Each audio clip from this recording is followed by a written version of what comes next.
Hello everyone, welcome you all for the lecture session on the subject of the dynamics of machines having in subject code of 18ME53. So in the previous session we concluded with respect to the module 2. Module 2 was all about balancing of rotating and the reciprocating masses. We have seen the numericals as well as a theoretical approach in order to balance the system when they are unbalanced, both rotating parts as well as the reciprocating parts. We can expect 2 full questions from that particular module, out of which one full complete module has to be answered. Now coming for the next module in the syllabus, which is the module 3. The module 3 is all about the free vibrations.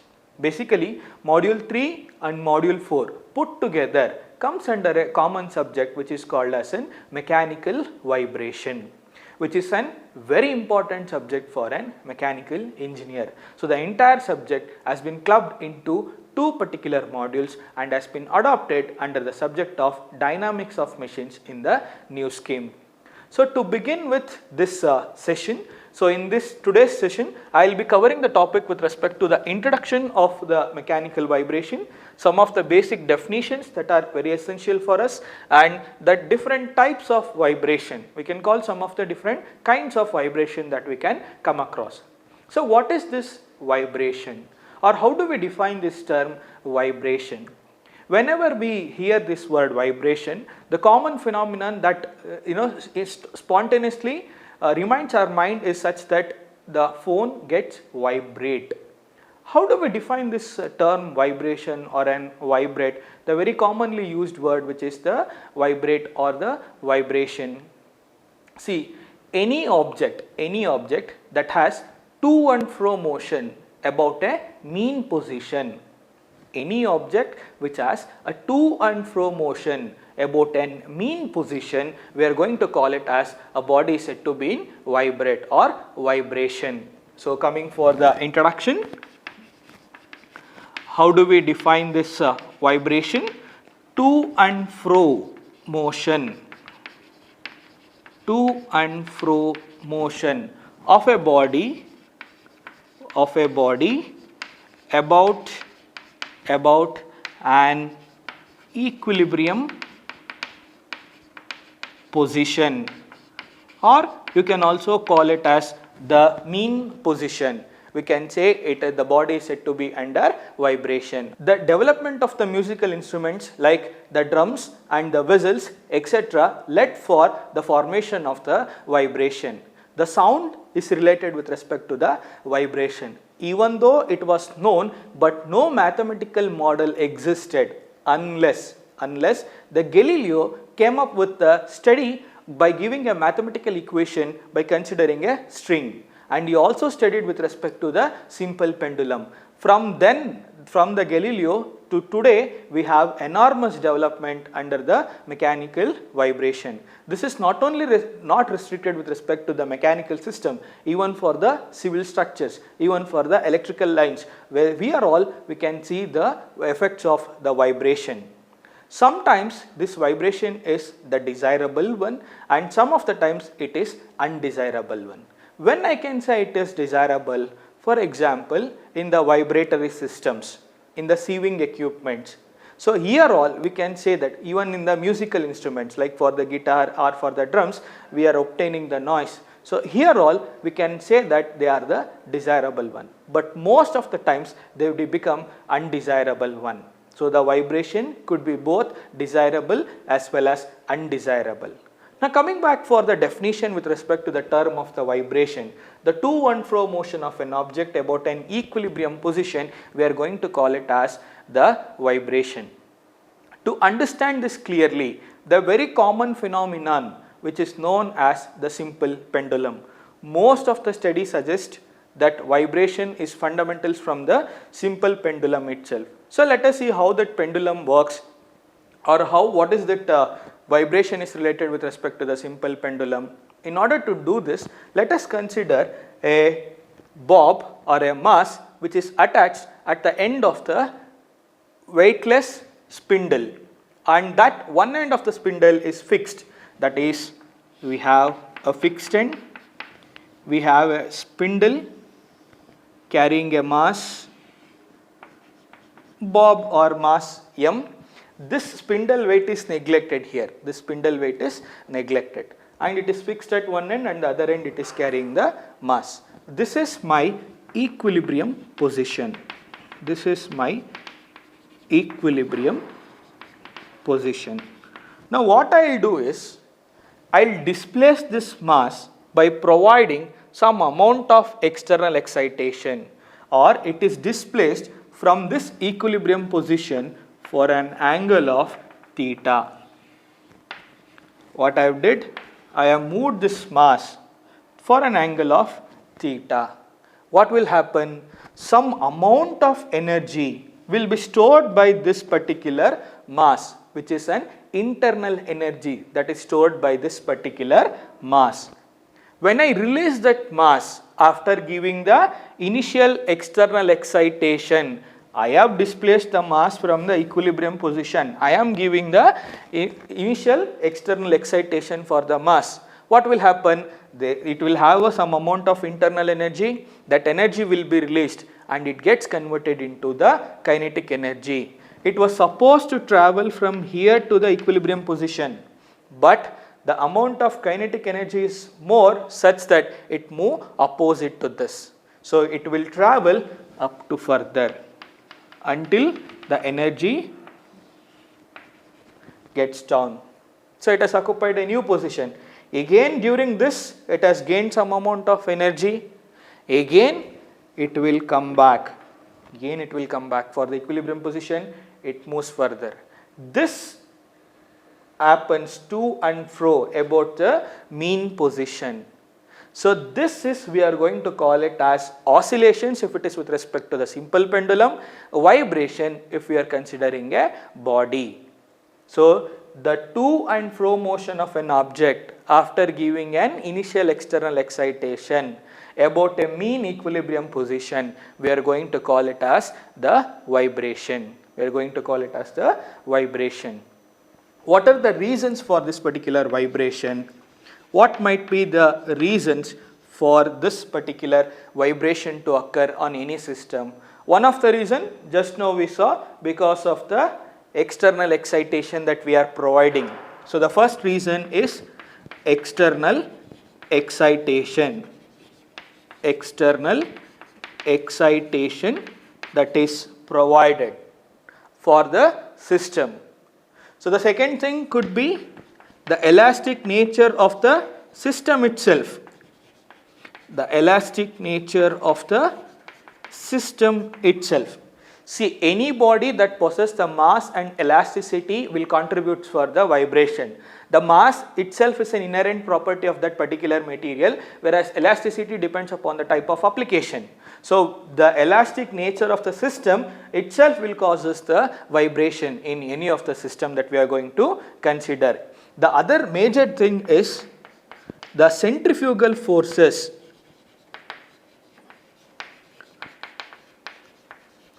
That are developed on the body because of undistribution of the masses throughout the rotating parts. So we have the rotating parts in our machine or the components. If the unbalanced forces exist, they provide the centrifugal forces which causes for the vibration, which we studied in the balancing of rotating masses and the reciprocating parts, is it not? So the centrifugal forces has to be completely balanced, or the mass should be equally distributed along the rotating parts. If not, they causes for the vibrations. The other reason for the vibration is in some of the electrical lines, the winds might cause the vibration. The telephone and in the electrical line, the winds might cause the vibration of that electrical or the telephone lines. Can this vibration be eliminated? We have seen the many number of reasons and we also understood it is desirable as well as undesirable. Can this vibration be eliminated? No, we cannot completely eliminate the vibration. Can we reduce it? Yes, there are methods that are adopted in order to reduce the amount of vibration. Which are the methods? So the methods to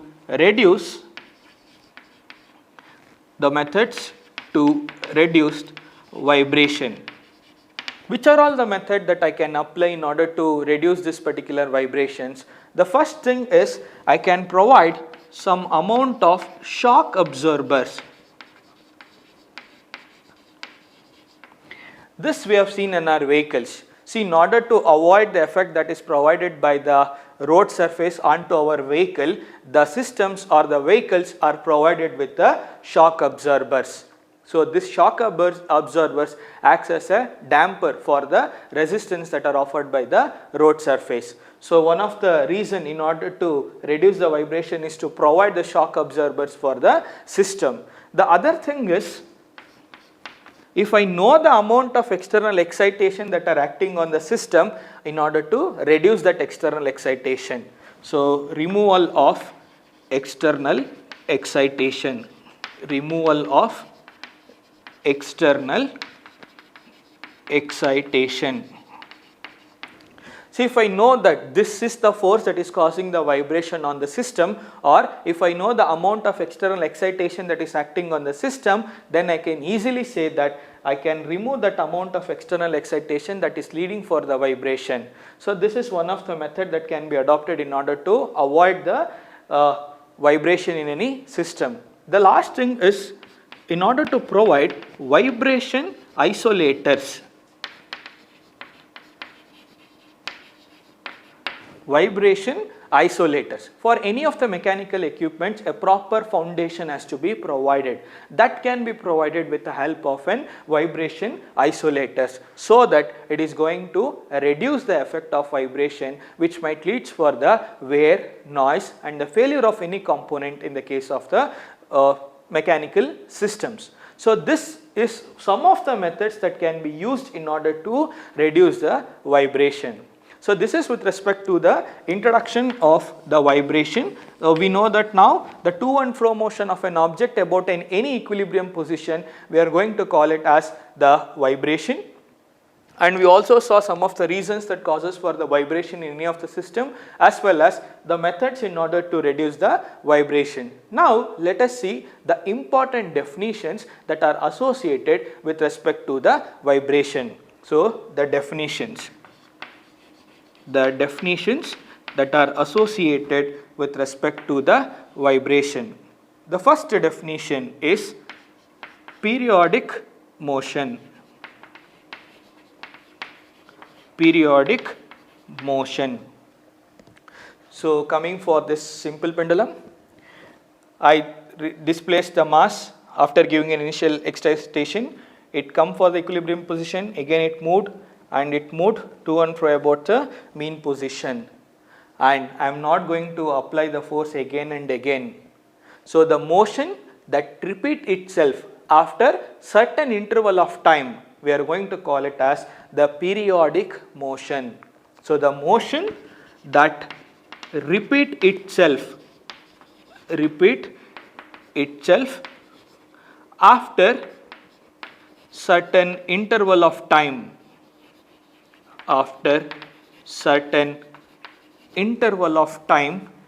we are going to call it as the periodic motion. So, in order to explain this, let us take an example. We all have used swings in our childhood whenever we go for the park.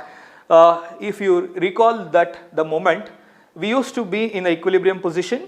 So, the elders, our brother, sister or parents used to pull us back from the equilibrium position and then leave us. We are going to swing back and forth, is it not? So, that you can relate that with respect to the simple pendulum. Similarly, we are repeating the motion after certain interval of time, is it not? I complete one cycle, again I go back. So, this particular we are going to call it as the periodic motion.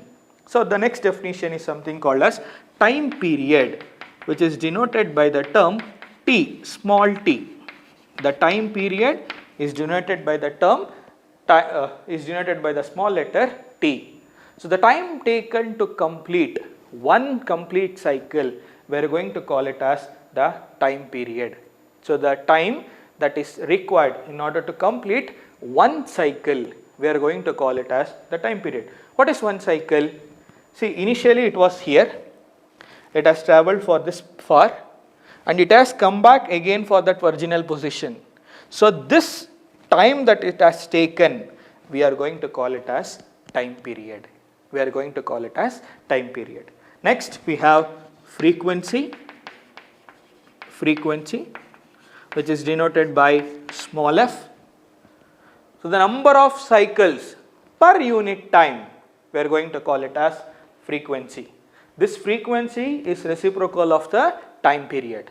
So the number of cycles per unit time, we are going to call it as the frequency. How much cycle it has completed for 1 unit time, we are going to call it as the frequency. It is denoted by the term f. The next term that we should be familiarized is something called as natural frequency. Natural frequency. So how do we define this term natural frequency? We know what is frequency, then what is this natural frequency? In order to know that, we should understand the term which is called as free vibration. The module name itself is the free vibration. What is this free vibration? Just go back for the childhood.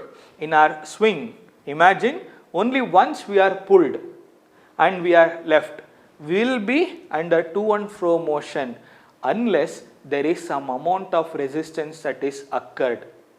So if there is no constant force that is applied again and again, we will come back for that alt position. So that type we are going to call it as a damped vibration. Whereas in the free vibration, imagine a situation, there is no resistance for that to and fro motion, you are swinging alone for n number of cycles. So such type of condition we are going to call it as the free vibration. And the frequency with respect to that free vibration, we are going to call it as the natural frequency.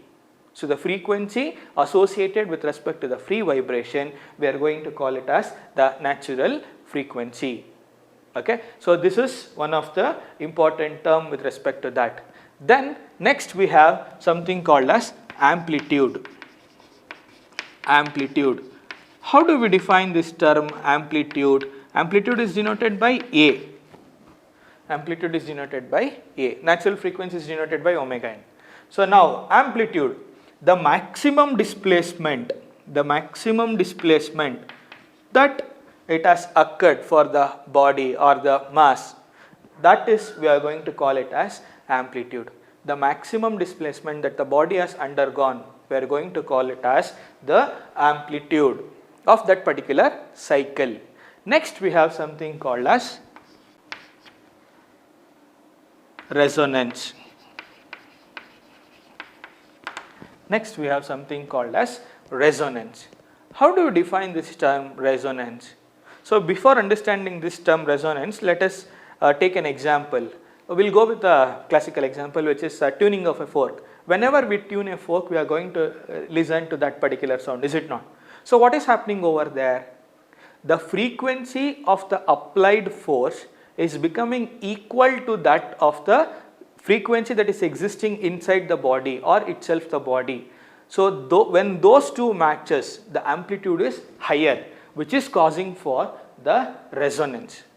So the frequency of the external excitation should be equal to that of the frequency of the body itself. So that type of condition we are going to call it as the resonance condition. So the tuning of fork is one of the example where we can see this resonance condition. What will happen is, we are applying the external force, there is a natural frequency of the body. When these two meets, the amplitude will be higher and the noise will be higher. This condition should be avoided in the structures, in the mechanical systems, so wherever possible. So this resonance has to be at less. The simple tuning of a fork itself is producing the noise. Imagine the situation in the case of an mechanical systems. So that resonance has to be much lesser when compared to that other. Okay. Now coming for the next definition, which is a very important definition, that is degrees of freedom. The degree of freedom or the degrees of freedom. What does this degrees of freedom indicates us? So it indicates that the minimum number of independent coordinates that are required in order to specify the displacement of a body the minimum number of independent coordinates required in order to specify the motion of a body. We are going to call it as degrees of freedom. Just like in the kinematics of machine, similarly we have here also. In other words, we can say that the number of displacements for a body, it is the degrees of freedom. In order to explain this, let me take a mechanical system. Whenever I say a mechanical system from now onwards, it will be consisting of three major parts, which is a stiffness, that is nothing but a spring, it will have a mass, along with it will have a damper. In order to understand this, I am not going to consider the damper, I am going to just consider the stiffness and the mass. So, I have a mass here, I have a stiffness K, spring. So, how many ways this mass can displace over here? It can only displace in this particular direction. So, for this particular system, it is having single degree of freedom.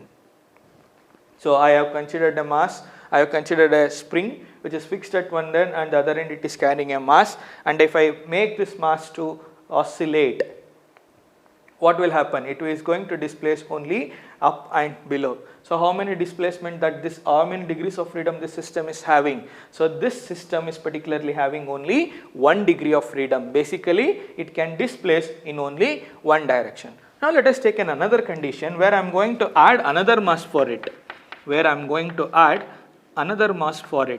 So, this is my mass M1, let us call it as mass M1, and I am attaching another mass for it, which is mass M2.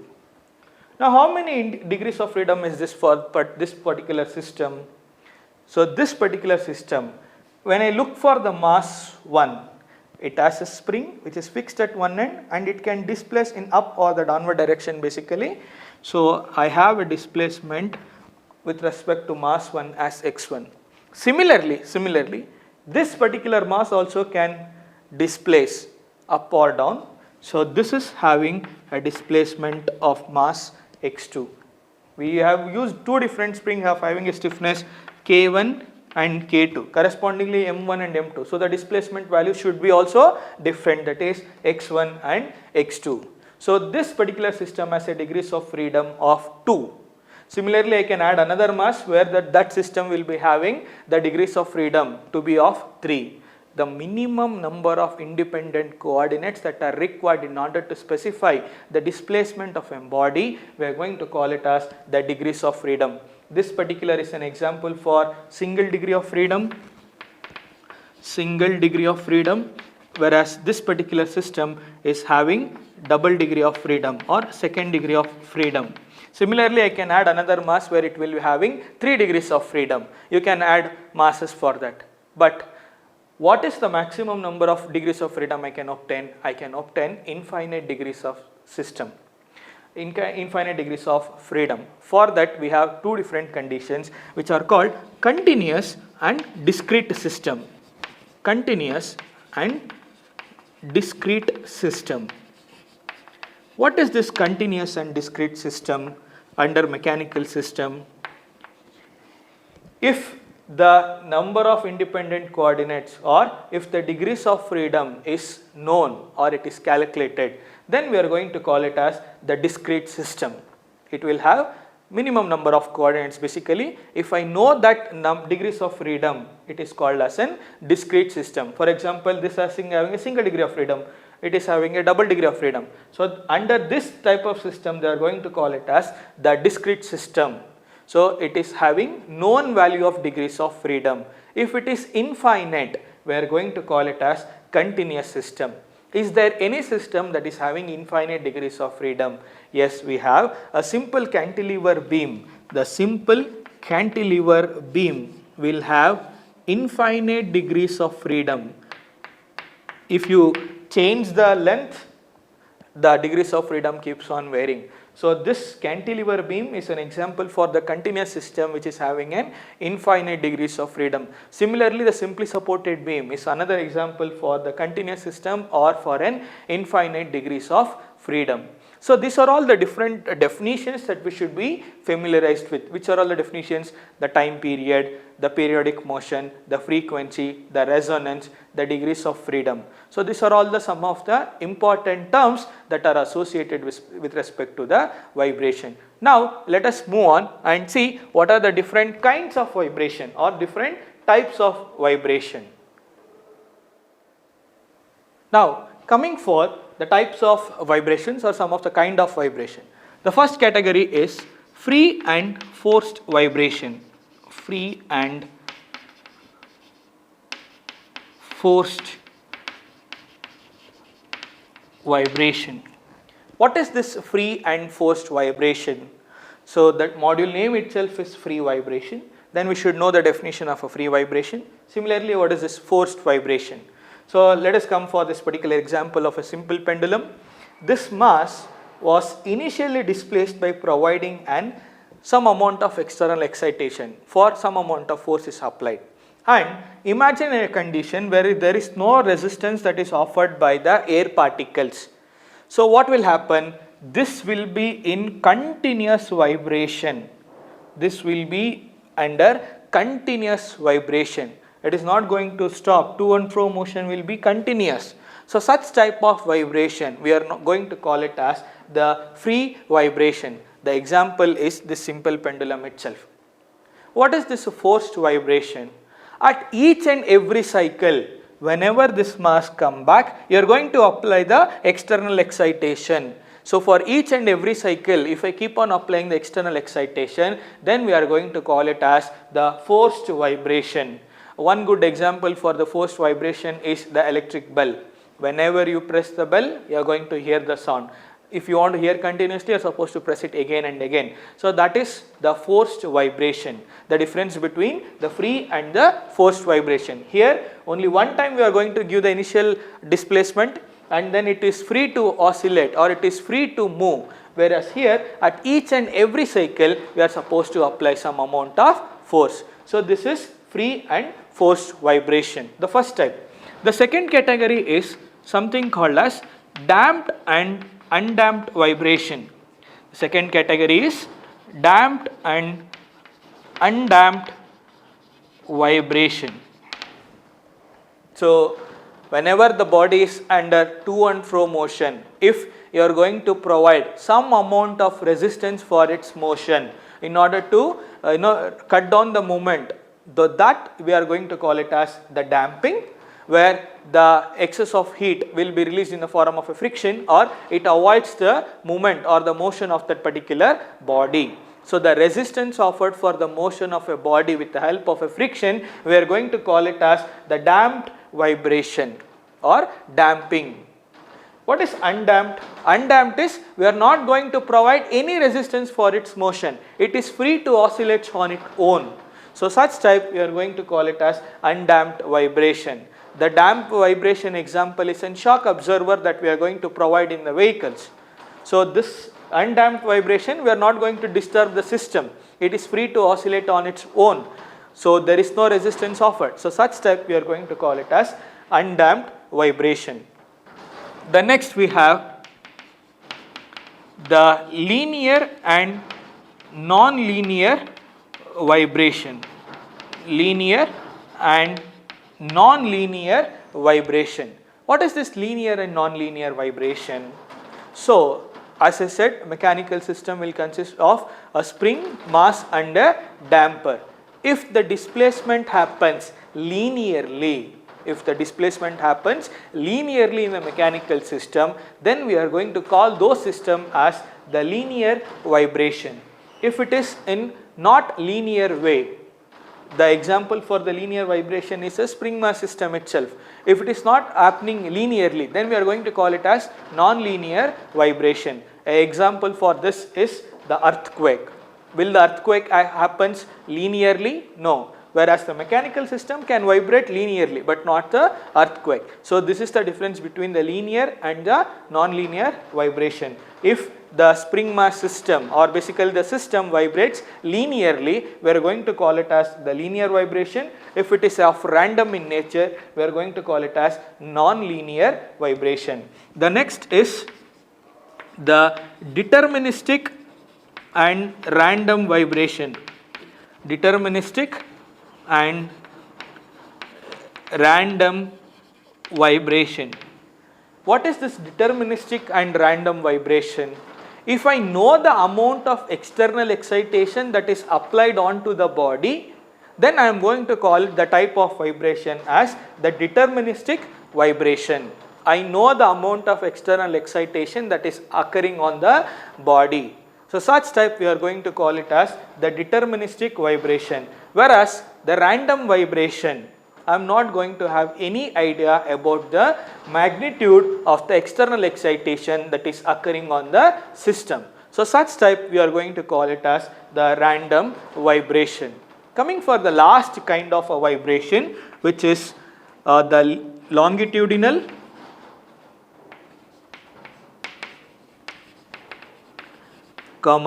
transverse and torsional vibration. Torsional vibration. So these are some of the kinds of vibration, whereas here I have three different category, which is the longitudinal, transverse and the torsional vibration. In order to understand this, I have considered a spindle which is fixed at one end and carrying a mass at its other end. If the mass move parallel to that of the axis, if this mass is displaced parallel to that of the axis, then we are going to call the type as the longitudinal vibration. It is going to move parallel to the axis of the mass. So that type we are going to call it as the longitudinal vibration. If that moves perpendicular to the axis, then this type we are going to call it as the transverse vibration. In the longitudinal vibration, it is going to move to and fro parallel to the axis, whereas in the case of the transverse, it is going to move perpendicular to the axis. Similarly, if we provide the twisting and untwisting of the mass about an equilibrium position, the twisting and untwisting of a mass about an equilibrium position, the such type of vibration we are going to call it as the torsional vibration. So this is the difference between longitudinal, transverse and the torsional vibration. If it is moving parallel to the axis, we are going to call it as longitudinal, perpendicular, transverse. Angle of twist has been provided for that mass or the disc, we are going to call it as the torsional vibration. So this is with respect to the vibration introduction. So where we learned what is an vibration, the to and fro motion of an object about its mean position or an equilibrium position, we are going to call it as a vibration. What are the reasons for the vibration and how can we eliminate the vibration, and we also saw some of the definitions with respect to the vibration and the types of vibration. Now I guess we can clearly define the term which is called as free vibration.